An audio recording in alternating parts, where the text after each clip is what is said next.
Hello everyone, I'm here today to participate in this super fun tarot tag created by Kelly.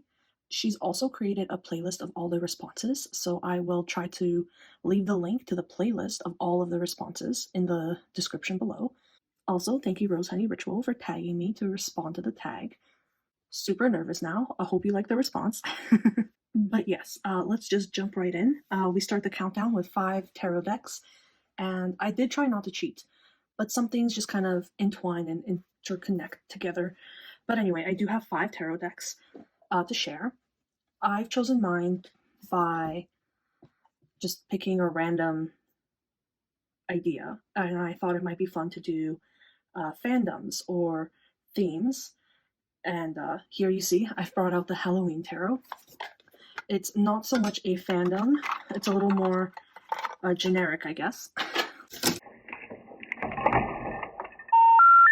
I think it's really amazing how tarot can bridge a lot of different interests and hobbies and fandoms. So I thought I'd share 5 decks that kind of fit into that fandom category.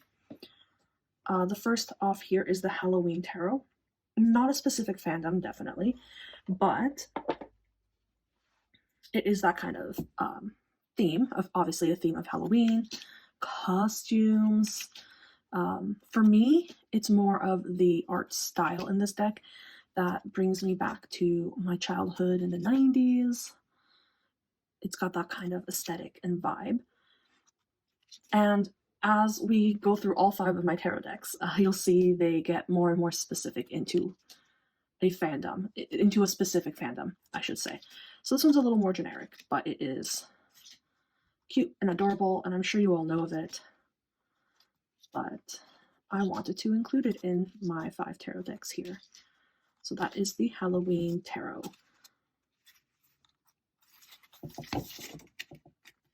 Next up, in my world of fandom slash themed tarot decks, is the Tarot of the Divine. This tarot is based on fairy tales from around the world.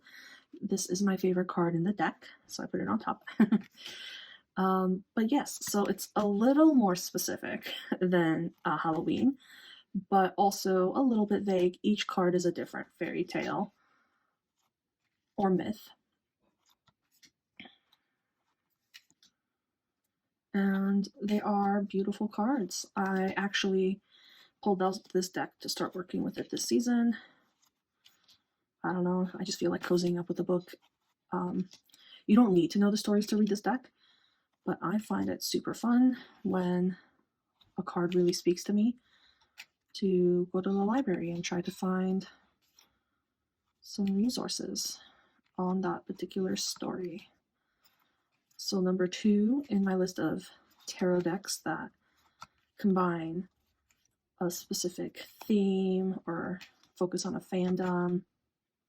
Ooh, Judgment. That's going to come in later, into play later. Yeah, I don't know. I'm not very articulate today, guys, but it's a great little deck, and I love it, and I wanted to share it here. So that's tarot deck number 2. Number 3 is the Vampire Tarot. Tarot of the Vampires? I can never remember. The one by Ian Daniels. So,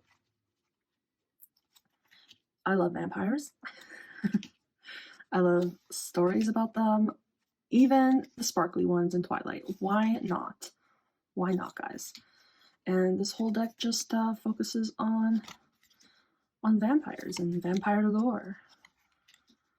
All the imagery does. And so if you're into vampires and a kind of more gothic vibe, this would be a great deck. I know the vampires here aren't specific to any one vampire story or anything like that, so it's not super specific fandom, but if you just like vampires, like in general, then yeah, this is a vampire deck. I love it. So cheesy looking, some of them. And I say that with love. And the last 2 decks I'm going to share do fall into a very specific kind of fandom.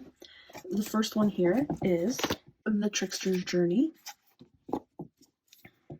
It is a deck based on the poem or story. It is a poem, though, like an epic poem, of the journey to the West. It's a bit of a modern take.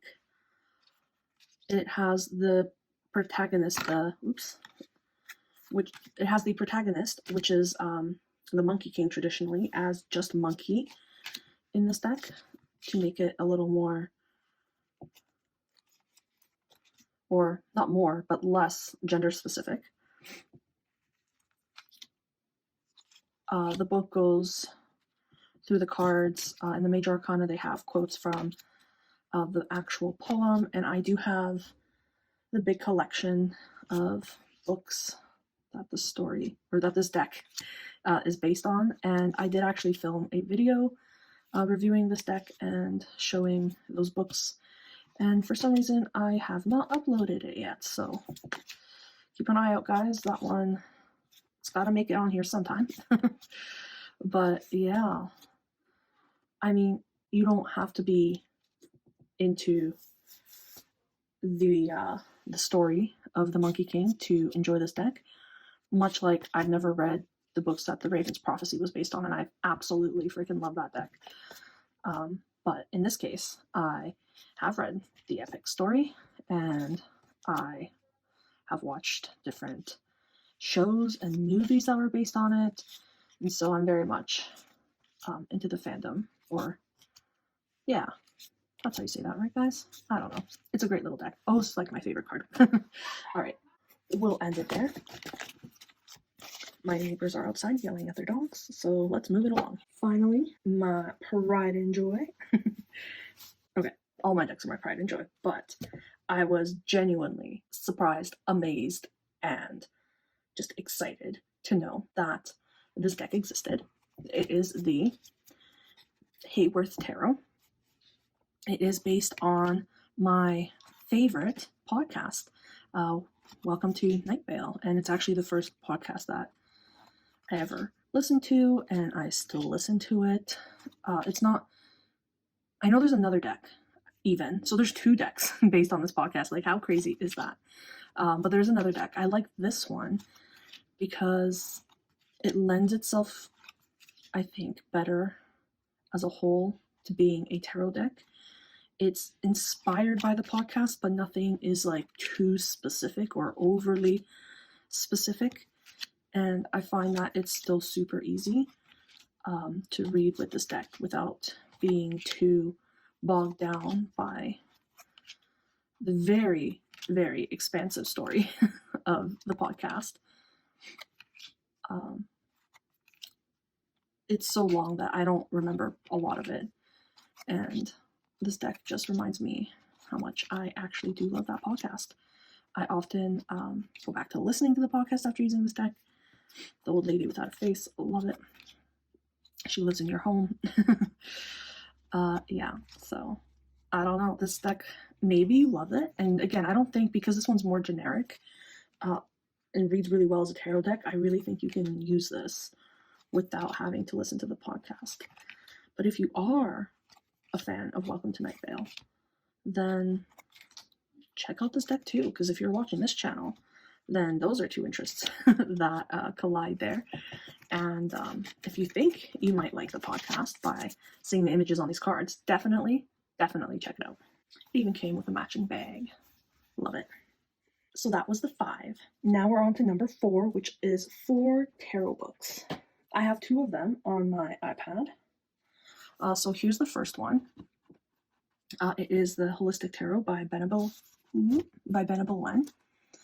A lot of my books are digital books just because it's more affordable for me that way, and space-wise, it's a lot easier to just have them, on one little device. This one is quite a big one. I think it's mostly geared for beginners and maybe kind of intermediate readers.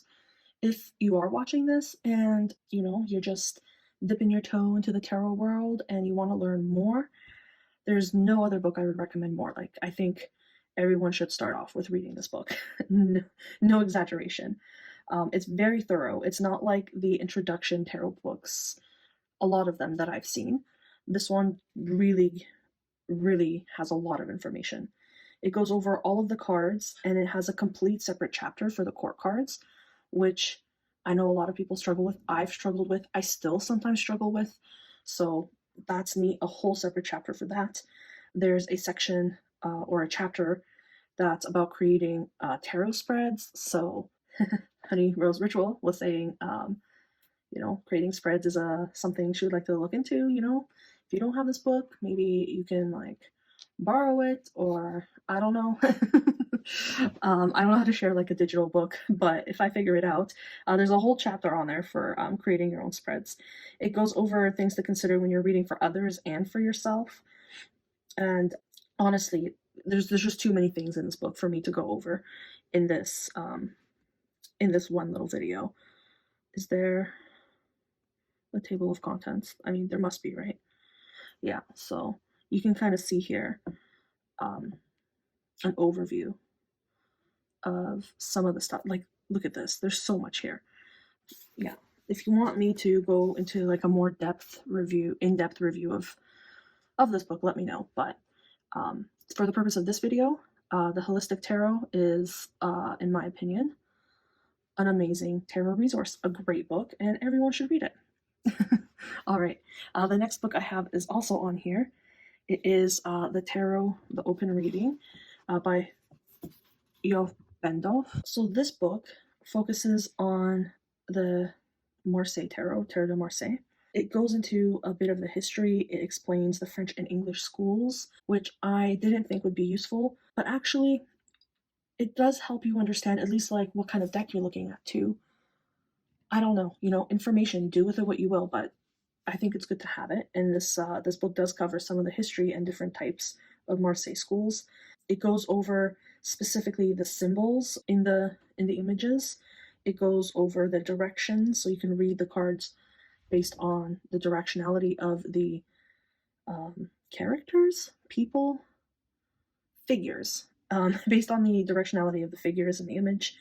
Goes over the colors and body parts. It really breaks down the images in the Marseille Tarot into different components. I can't pretend that I have absorbed this information enough to be using all of it all at once, but certain things do stand out to me now.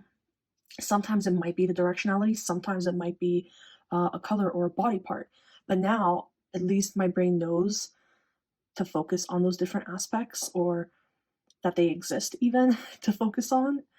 So this is it's a really good resource for the Marseille.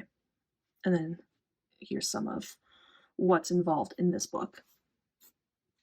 It's also just an overall great resource, again, for the symbology. And I wish I did have this one as a physical book, because it's one of those that I would put little tabs in so I can quickly reference it. But yes, the third one, and I did say things kind of intertwined in this video, so here's the third book. This is the Phantasmagoria by Ian Daniels. This is the accompanying book that comes with his deck. That's the vampire deck that we looked at earlier. So I'm not gonna lie, I'm gonna start off by saying I did not read most of this book. Like, the part of this book that explains each card, I have not read. But the beginning parts of this book I have read, and this has now become like a reference book for me. Let's see what's on this tab. So this book has a lot of charts that make nice, easy references for you when you're studying, or you're doing a specific reading. So, for example, the Emperor is the Aries, it's cardinal fire, and then it also corresponds with the 2, 3, and 4 scepters. I don't know how many astrology web pages and books I've read, but this kind of breaks it down in a really easy to find and easy to understand format. At the end here, it goes over, and I'm sorry I can't fit the whole thing in frame, but at the end here it goes over your birth date and the astrological signs, and then the cards that go along with that birthday. And that is to go with the personal card portraits that he talks about. Again, not to get too much into this, but when I first started tarot, that was decades ago now, so long ago. Significator cards were all the rage. Like, you didn't start a reading without having a card be a significator. Now, I was quite young when I started, and I didn't really understand significator cards. I didn't get the purpose of them, and I'm like, this is kind of pointless and useless. To a great extent, I still don't use them, but after reading this section in this book, I have a different understanding and appreciation of them. So in this case, the significator, I'm going to put that in quotes, is like a personal card for you, which it was always the meaning of a significator, but he kind of breaks it down into different categories, and it actually ends with this chart here. So you have your sun sign card, you have your moon sign card, which this chart associates with. There's other kind of cards that are significant to you, and what he suggests is that you find out what those cards are for you. You find out your significator cards and then pay more attention to them when they come up in a reading. Or, you might have to explore those cards more if they come up.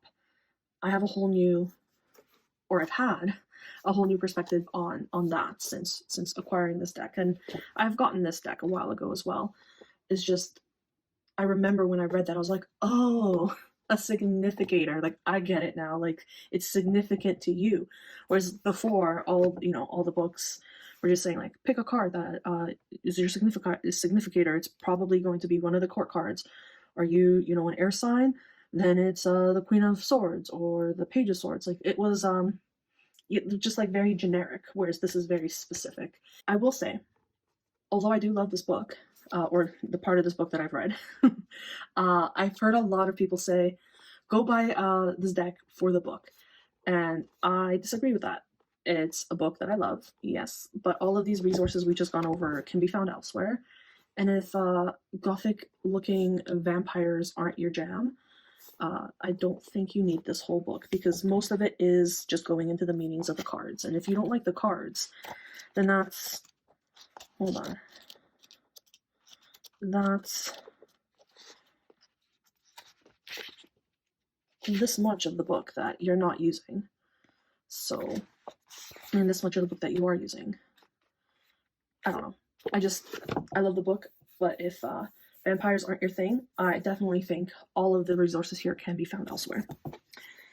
How many books was that? That was 1, 2, 3. So one more book. And this one, Rose Honey Ritual did show in her video, the Tarot Playbook by Linda Cowles. I love this book. It's what inspired my Not Reading the Tarot series on my channel. Basically, it's just different activities you can do with your cards. It's, you don't always have to read them, although arguably, no matter what you do, you're reading them. Arguably. I also really like how the book is organized. So it's, if you didn't see, 78 different activities. And then the back of the book breaks them down into different categories. So if you have like a pip deck, like a Marseille deck, here's 52 activities specifically for you, or that you might want to look into doing for non-scenic pips. Here's like 18 activities you can do if you're in a hurry.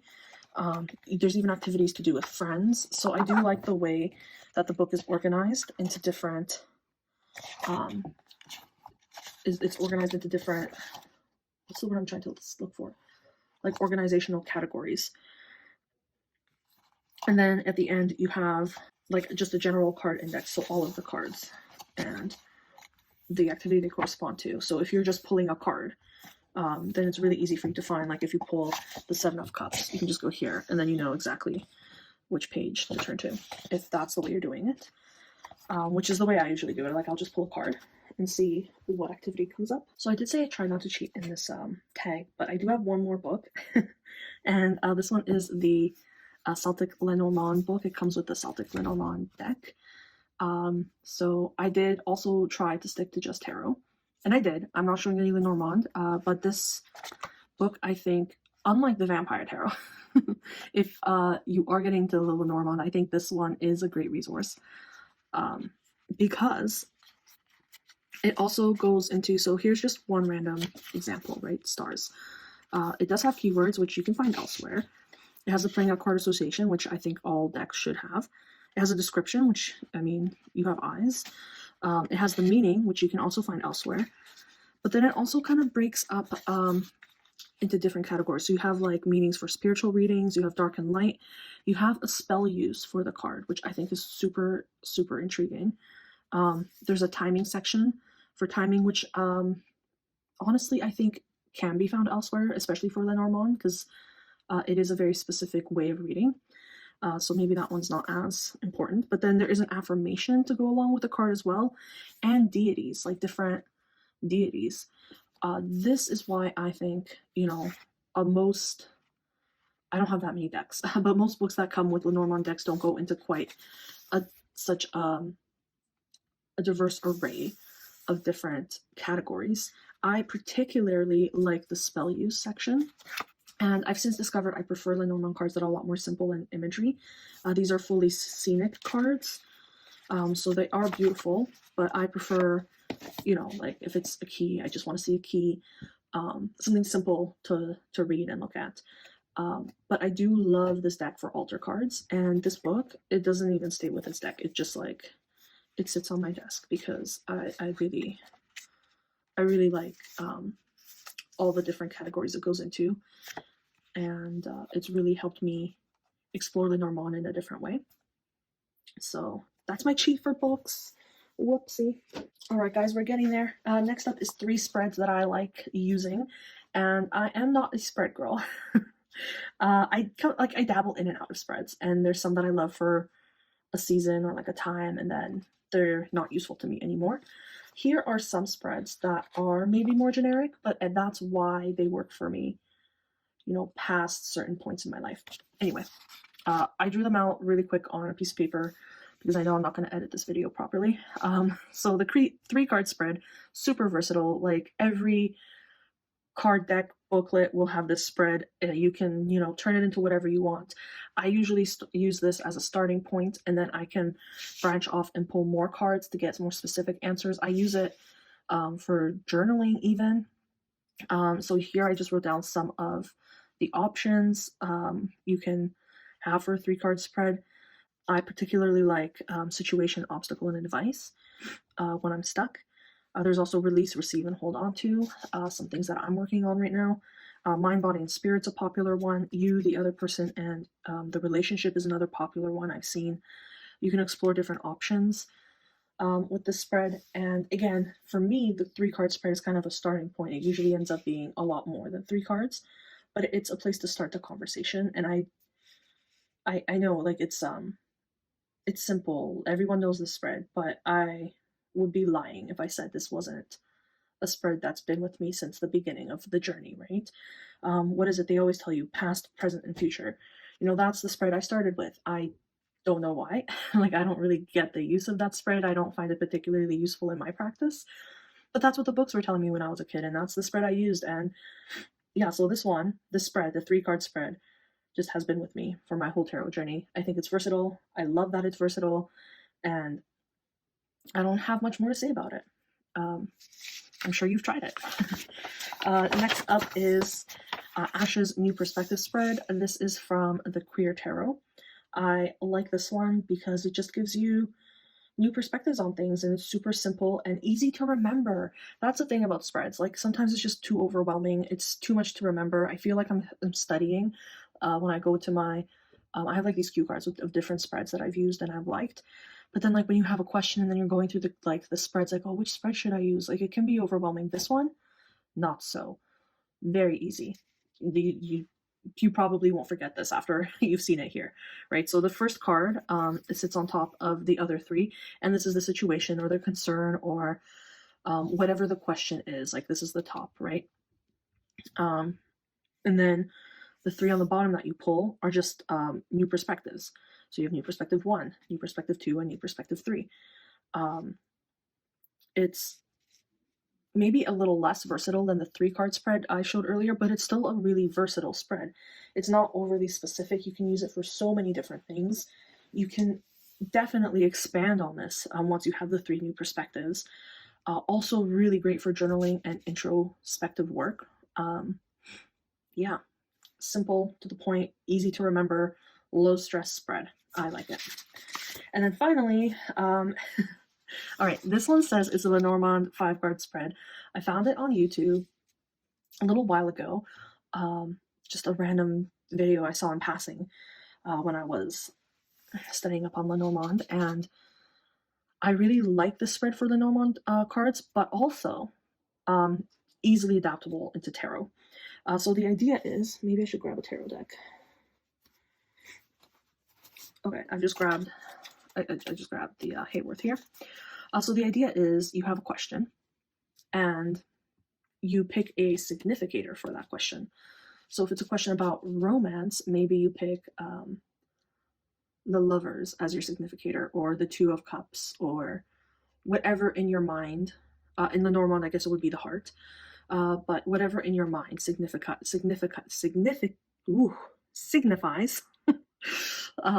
romance, that, you know, you picture it in your mind, or you pick it out, whatever. That's this card. So the idea is you would shuffle your deck, and we're just pretending this is a question about romance, or we can pretend it's something else. I don't really do romance readings. Let's pretend this is about work. And again, in Normand, that I would have probably picked a fox for as a significator. Work, let's see, in tarot, what might I use a significator as? How about we use the, I don't know, the nine of wands. We'll use that to signify my query for work here. So then after you shuffle, you would go ahead and find your significator. Oh, there it is. Okay. So the 9 of wands is, we've decided, is our significator. So what you would do is you take the 2 cards. Oops, try not to drop the pile. So what you would do is you would take the 2 cards that are in front of it. So the 9 of wands, so in front of it, the first card that was in front of it, and then the second card that was in front of it. And then you would also take the 2 that were behind it. So that one, and then that one was our significator. Okay, let's see. Are we in frame?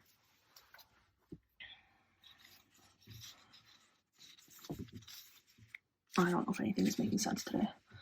But okay, so the idea is you have now pulled 2 cards from behind the deck, 2 cards from in front of the deck, and then you have the card that you specifically chose to represent the idea behind the question that you're asking.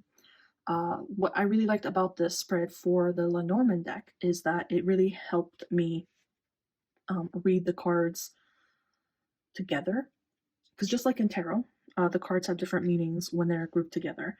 Except in Lenormand, it's very specific, and it's very, I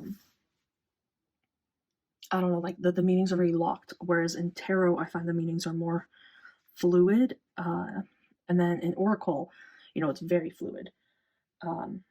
Anyway, that's a different topic.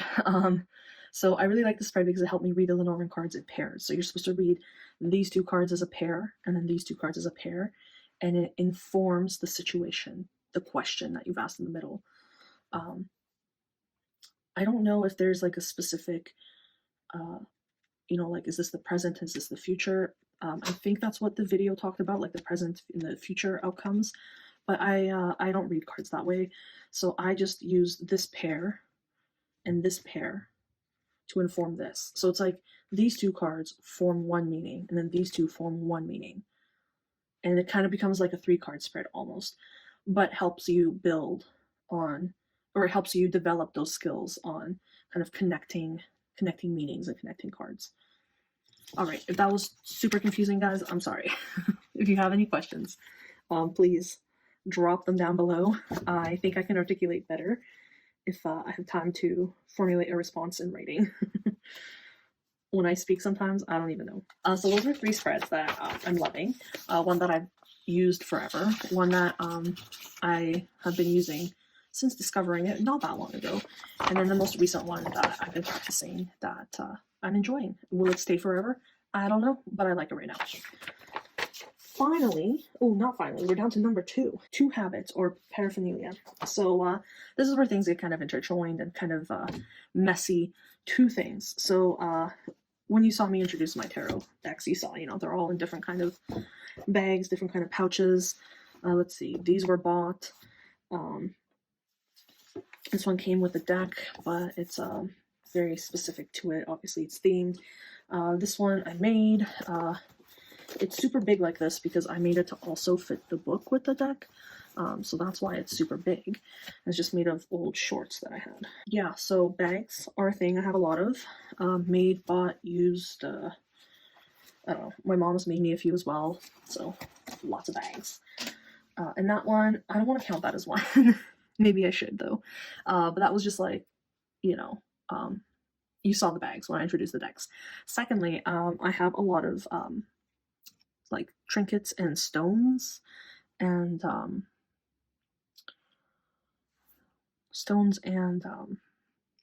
don't know what you call them, gems. The thing is, I don't know what a lot of them are, but I do know the stories behind them, or the, my personal story behind them. For example, this one in the middle. Where's the camera? I traded for this. Is it going to focus? I remember trading my friend for this because we got like a surprise goodie bag at what do you call them? A psychic fair that we went to, and I got this toothless one, Toothless the dragon, and she really wanted to give it to her son, so I traded her for this one. I remember really liking the shape of it, and like that the bottom's kind of flattened out.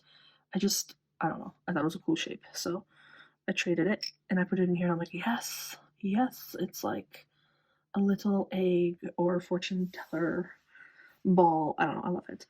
And then all of the surrounding little stones and things on this particular coil of a snake all came from like a gift bag. It's like confetti. So they're just really tiny and adorable, and they're just like little confetti in the gift bag that we got. Another thing, second thing, third thing. I don't know. Let's say this is my first and second thing. So firstly, the stones, and then secondly, the concrete snakes.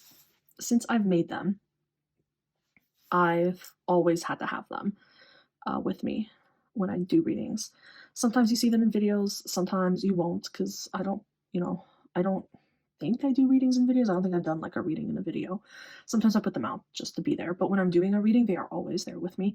So this is one of my little stone snakes that I've made. Stone? Concrete. I don't work with stone. And then this is my second one, my second guy. This guy was playing around with the color of the concrete a bit. You can tell it's not the same color. So this one was undyed, and this one I think I put like a green crayon in there just to see what would happen. A lot of air bubbles, very imperfect, but like I love my little guys, and they're always there with me when I do readings. Candles are another thing, but we said 2 things, so stones and concrete snakes. 2 things, all right. And then finally, my one piece of advice for people is it's not a one size fits all when it comes to tarot or oracle or Lenormand or, anything. Is that being too over generic? I don't know. But when it comes to tarot, it's not a one size fits all. Maybe you disagree with some things I say, and that's fine. That's cool. I disagree with a lot of people about a lot of things, but you know what? I still love to hear other people's perspectives. Sometimes you can extrapolate like a little detail, like I did with that 5-card Lenormand reading. When I was watching that video, I'm like, I don't do romance readings. Like this isn't like really my thing. But then I tried the spread and kind of tweaked it to work for me, and I love it. So, sometimes you can extrapolate a little information from here and there and make it your own. It's like you're creating a potion. They're throwing in your own ingredients. Obviously, if you're making anything, right, like you have an ingredient list, it's not yours. Like someone else created the recipe, but now you're making it your own. Like maybe you add some nuts to the recipe because you love nuts. I don't know. So that's my one piece of advice. My advice is not to be so narrow-minded that you just focus in on the one thing that interests you, kind of like be open to hearing other people's ideas and experiences, and then see how that might relate to you, or how you might change it to use it for your own purposes, because that's really how you expand and grow. Anyway, that was my 2 cents. This video was much longer than I intended. I hope at least 50% of it makes sense. I will leave the link to the playlist that Kelly created for the response to these. I think I've watched a few. I've definitely watched Rose Honey Ritual, and I think a couple of others, but the whole playlist will be down there for you guys. Enjoy this tag. It was fun. Thank you, everybody. Have a great day.